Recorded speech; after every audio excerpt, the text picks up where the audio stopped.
So today's topic is Pharmacy Act 1948. We will see introduction to the Act and Constitution of Pharmacy Council of India.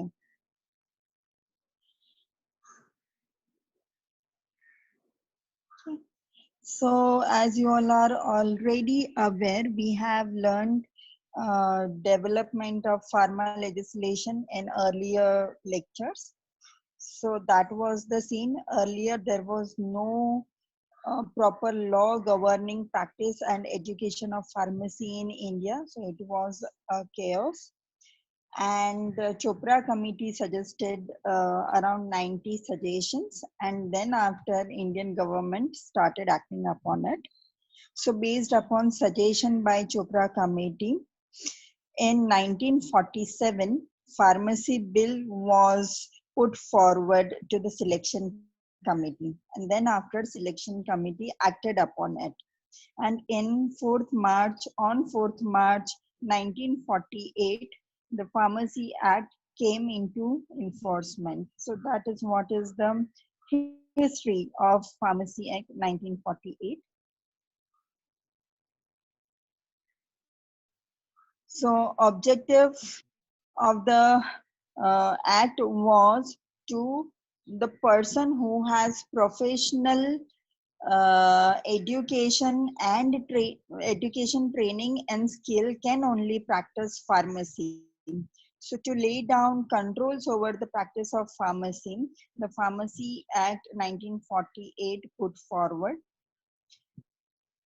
Okay, so it is according to proposed to establish a central council of pharmacy which will prescribe minimum standards of education and approve courses of study and examination for pharmacists and provincial pharmacy councils, which will be responsible for the maintenance of provincial registers of qualified pharmacists. So it is the Act 8 of 1948 and the Pharmacy Bill 1947 passed by legislature received its assent on 4th March 1948.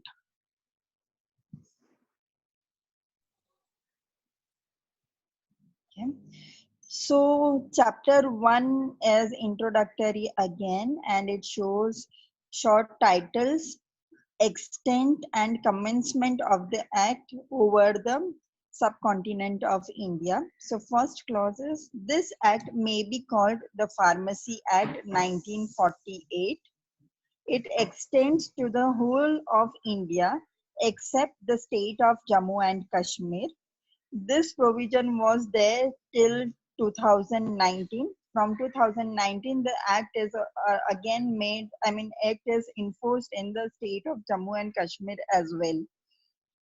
It shall come into force at once, but chapter 3, 4 and 5 shall take effect in a particular state from such date. So in 1948, we just got the independence and we were in the state of agility. The states were forming and some states were joining to the Constitute of India. ये सब चल रहा था. So जब ये act आया तब it was enforced to as such to the entire country except Jammu and Kashmir, but some states were still stabilizing. So the act was made available to some part of the few states, and the other part of the state were not, they haven't adopted the proper status. So the act was not enforced in those areas. So like in Gujarat and Maharashtra, the act made available to the entire state by the year 1963, 1964. Similarly, few other states, they were adopting act from 1956 to 1964. So at the end of 65, almost all country except state of Jammu Kashmir adopted the Pharmacy Act. So that was the transition that time, and the chapters 3, 4 and 5 include various status of various states. So now this is not applicable. but that time it was applicable. Next is, as the state government may by notification in the official gazette appoint in his behalf. That is, since the state was in instability, the state government after notification into official gazette will make the act enforced into the entire state. Next is provided that where on account of the territorial changes brought about by reorganization of states on the first day of November 1956, Chapter 3, 4 and 5 have effect only in a part of a state. The said chapter shall take effect in the remaining part of state from such date as the state government may in like manner appoint. So this was there till 1956 to 1965. Now everything is stabilized and the act is made enforced into all parts of India.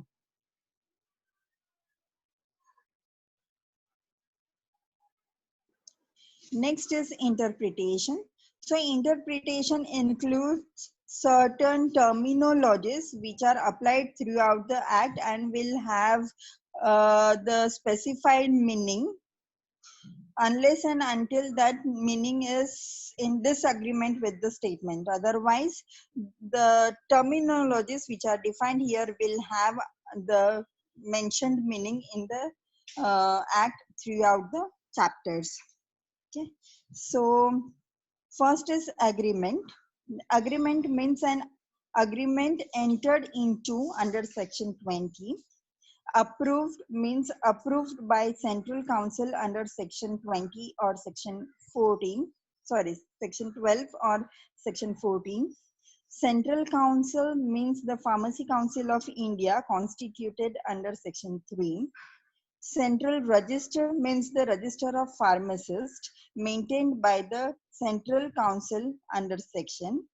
Executive Committee means the Executive Committee of the Central Council or of the State Council.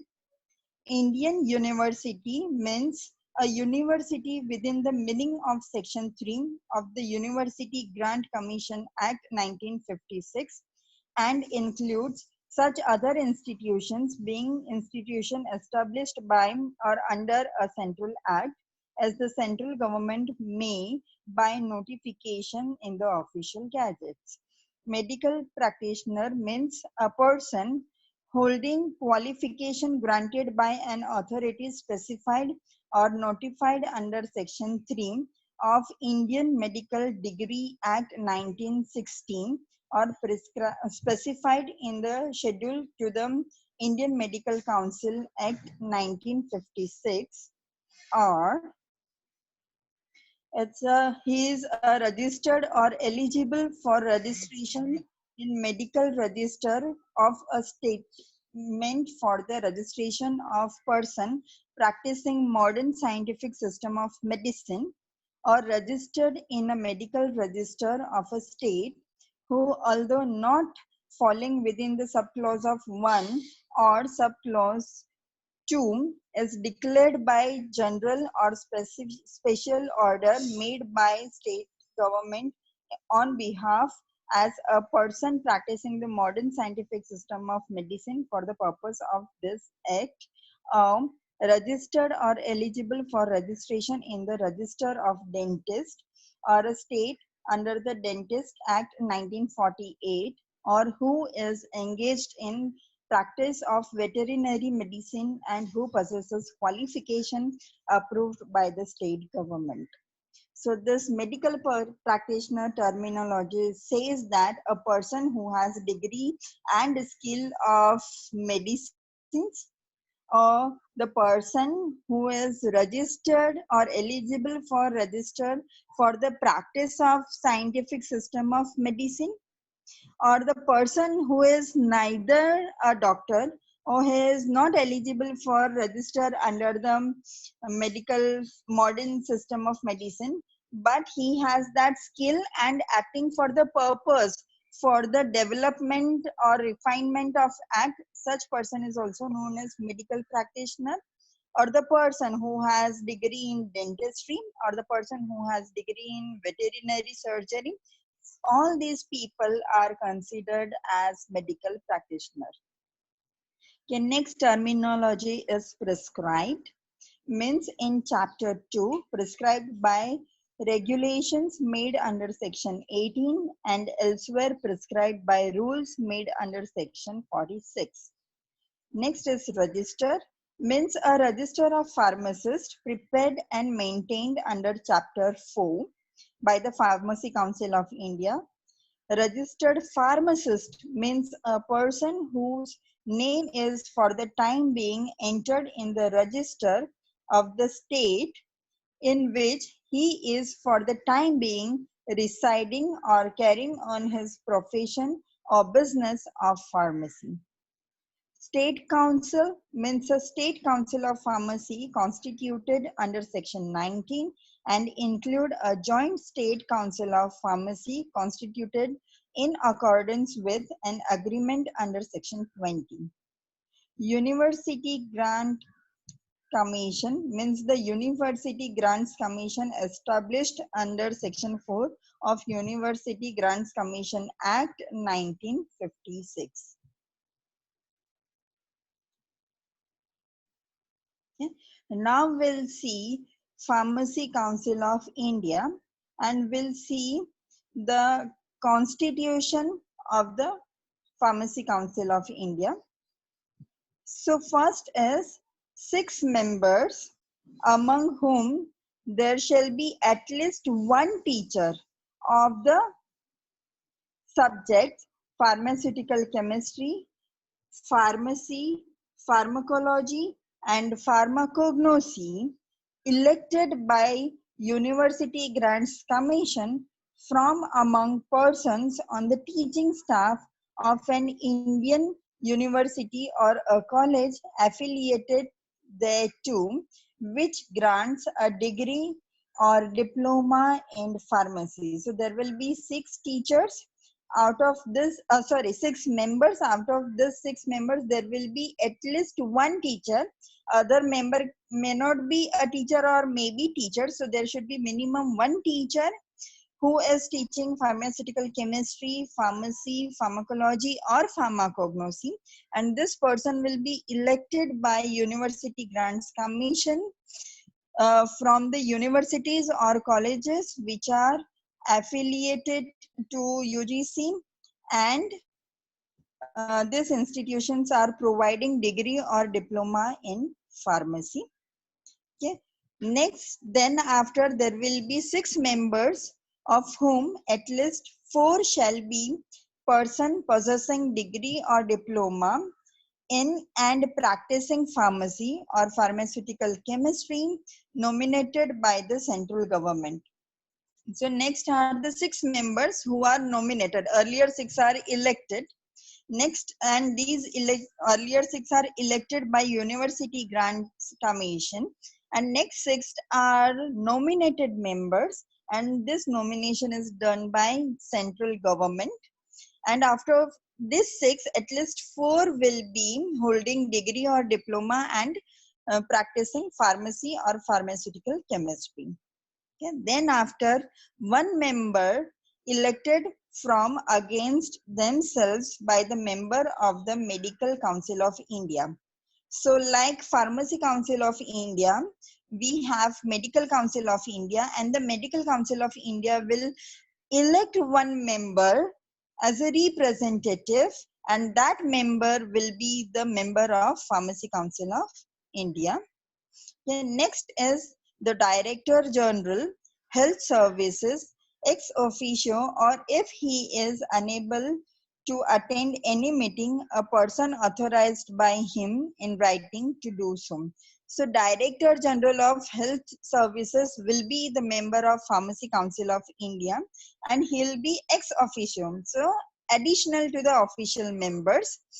And he is not able, if he is unable to attend the meetings held by Pharmacy Council of India, he'll give authority to a person in writing that on behalf of Director General of Health Services, the particular authorized person will attend the meetings. Okay, so that person will become the representative of Director General of Health Services and becomes the member of Pharmacy Council of India. Next is the drug controller India, again ex officio, or if he is unable to attend any meeting, a person authorized by him in writing to do so will be the representative in Pharmacy Council of India. The director of the Central Drug Laboratory will be the ex officio member of the Pharmacy Council of India. A representative of University Grants Commission and a representative of All India Council of Technical Education, that is a person from UGC and a person from AICTE will be the members of Pharmacy Council of India. One member to represent each state elected from amongst themselves by the member of each state council, who shall be a registered pharmacist. So like we have Pharmacy Council of India, the central body, every state will have Pharmacy Council of India or Joint Pharmacy Council of India. So this each state council will elect a person from their body, and that person becomes the member of central body, that is Pharmacy Council of India. One member to represent each state nominated by the state government, who shall be the registered pharmacist. So the state government will nominate one person who is practicing and he is a registered pharmacist, will become the member of Pharmacy Council of India. The government of each union territory shall, instead of electing a member under clause H, will nominate one member, being a person eligible for registration under section 31 to represent the territory. So now for state council, we have elected members and nominated members by the state government, but in union territory there will not be any elected member, only the nominated member will become the member of Pharmacy Council of India. So that is what is the constitution of Pharmacy Council of India. If we revise, 6 members elected by UGC. Out of these 6 members, at least one will be the teacher from the area specified and practicing under the degree or diploma pharmacy college. The college should be affiliated to the UGC. Then 6 members nominated by the central government. Out of this, at least 4 will be practicing pharmacist. Then 1 member from the Medical Council of India. Then Director of General Health Services. Director General of Health Services becomes the member. The drug controller becomes the member. The director of Central Drug Laboratory becomes the member. So this is all central things. Now we come to state. So we'll have at least one elected member from each state and one nominated member from each state, and then comes the what you can say union territory. So one nominated member from union territory becomes the member of Pharmacy Council of India. So this is what is the constitution or the members of the Pharmacy Council of India. All these together conduct the offices and meetings and regulate the act within the continent of India. Next is incorporation of Central Council.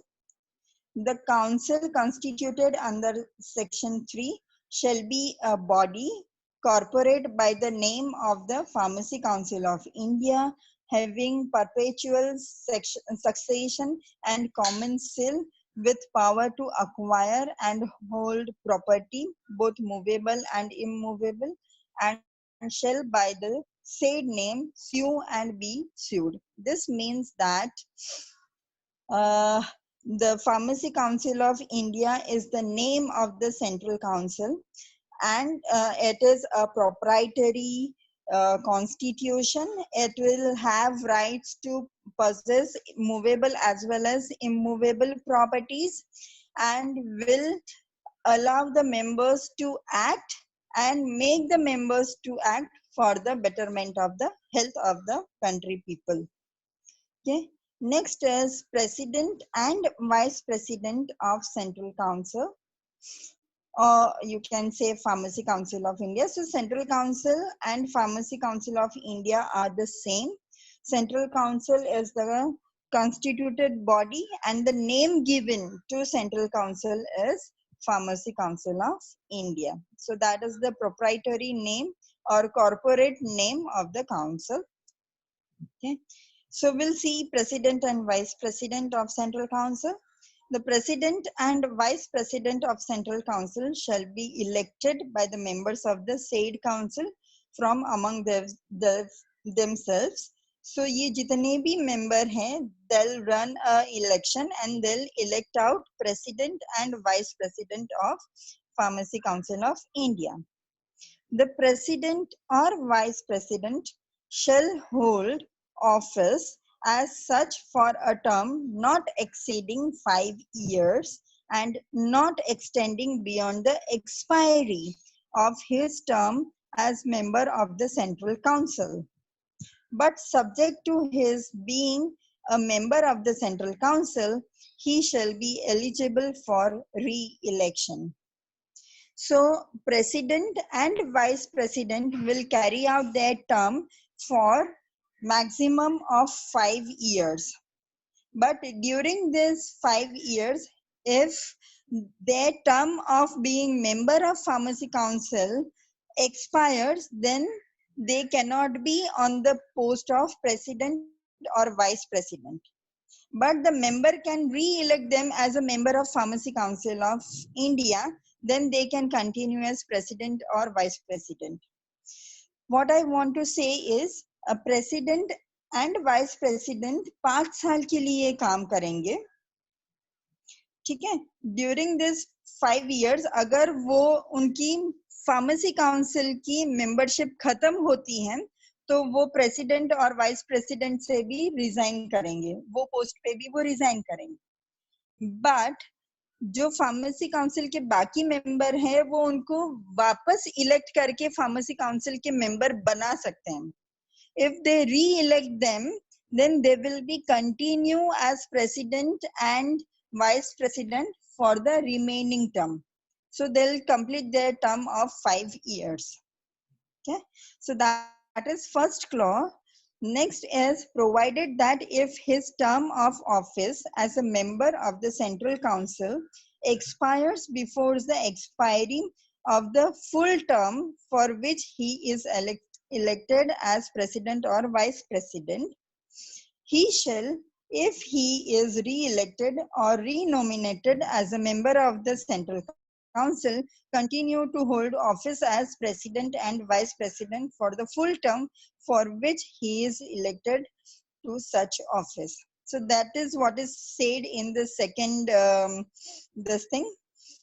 If they their membership as a member of Pharmacy Council of India expires and they are on the post of president or vice president, this membership can be regained by re-election by the other members and then they can continue as president or vice president.